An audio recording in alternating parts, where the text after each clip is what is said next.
wanted to do this real quick. I got this new guitar. It's the Epiphone limited edition 59 model with American pickups and American wiring and all that jazz. But I wanted to compare strings. So it's got like 9s, maybe 10s on it. And I'm gonna be putting my 11 to 52 D'Addario strings.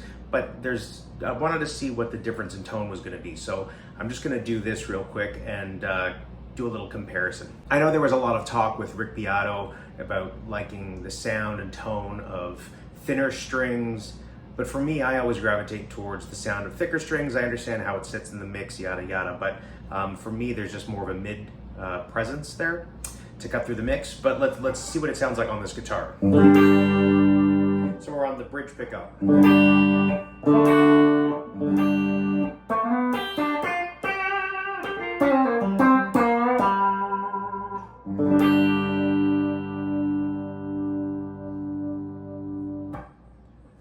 Now I'm also going to do it on the neck pickup.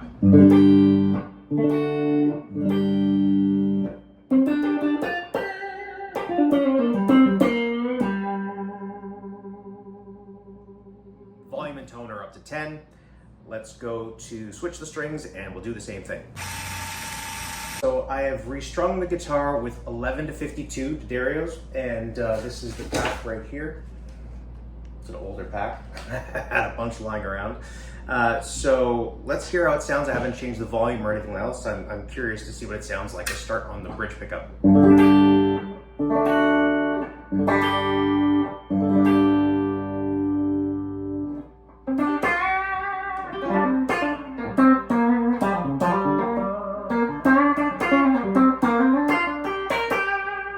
playing a little bit differently.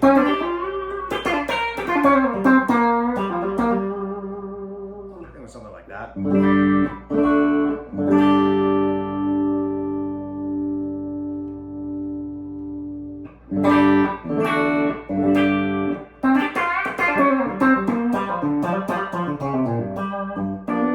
All right, so let's go to the neck pickup.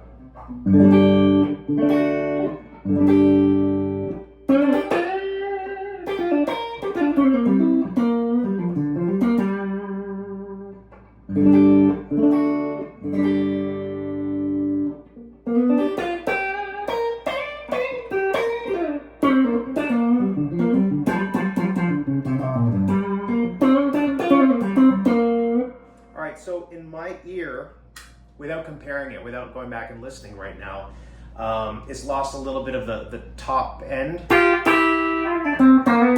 It's rounded that off a little bit. And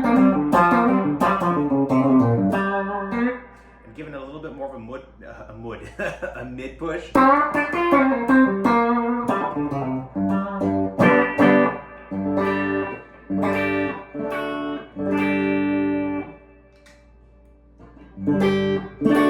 A little bit darker, but it's still got some clarity to it. I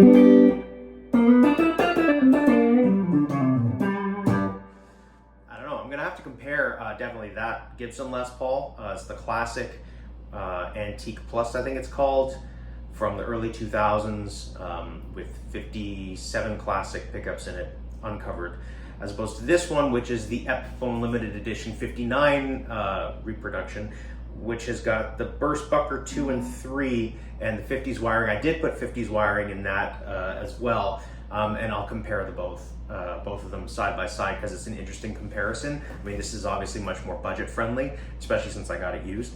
But we'll check it out. Right now, I mean, it feels more comfortable for me, this guitar, because it was way too slinky. It sounded slinky, it felt slinky.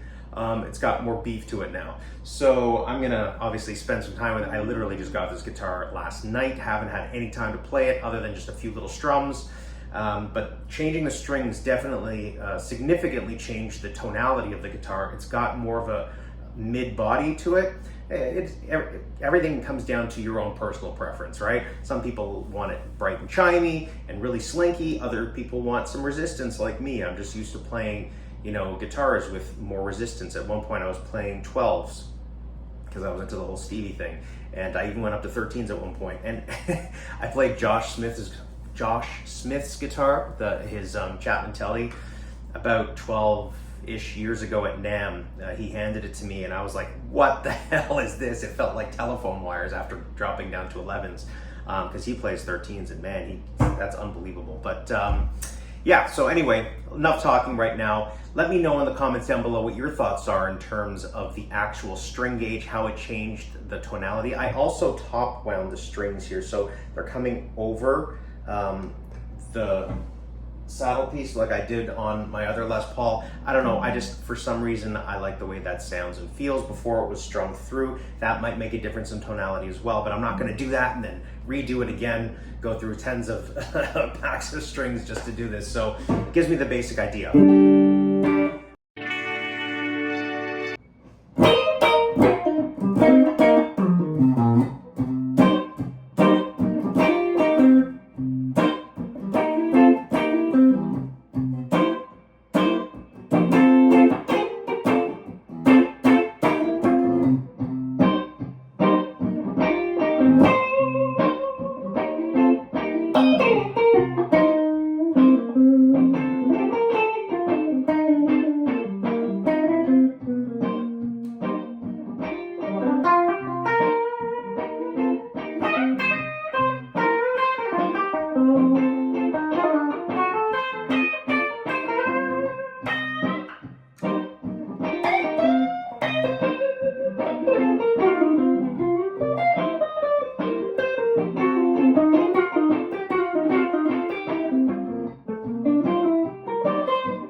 This channel, make sure to like, share, and subscribe. I've got a lot of videos coming your way with different gear, gear reviews, comparisons, lessons, all that stuff.